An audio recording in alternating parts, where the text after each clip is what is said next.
What is cloud computing? You've probably heard the term cloud computing but never really understood what it meant. After all, what do clouds have to do with computers?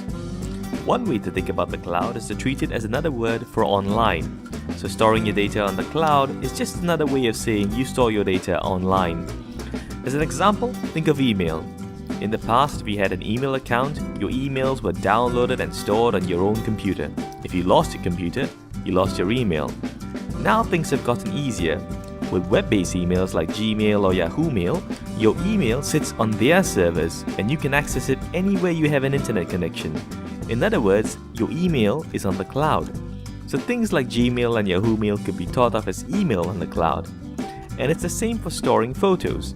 In the past, you stored photos on your computer on your own hard disk, and if you lost your computer, you lost your photos.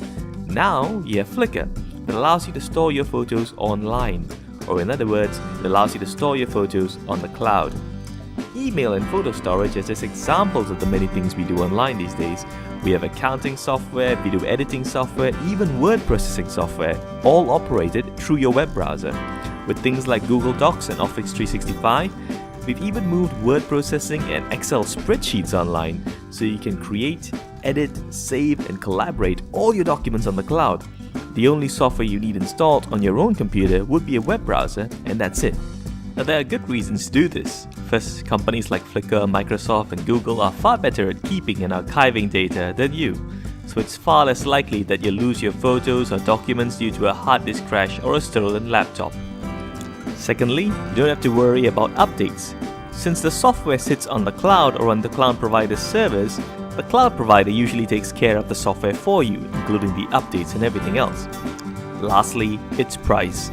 Unlike traditional software that you install on your computer, cloud offerings have a different pricing model. So instead of forking out 500 ringgit for a copy of Microsoft Office, you pay 29 ringgit a month. Sure, in the long run this works out to be more, but you can always cancel your cloud subscription after a month or 2 months or 3 months, but you can't cancel a CD that you bought from Microsoft.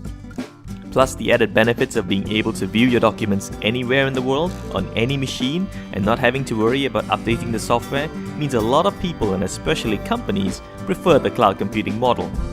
Now, what we described is the simplest form of cloud computing that offers the entire software as a service, or more commonly known as SaaS, which is the predominant type of cloud computing you find out there. There is also infrastructure as a service that offers just the machinery involved to host your applications. That's called IaaS, and we'll cover that in a future video. For now, it's just worthwhile to remember that cloud is just another word for online.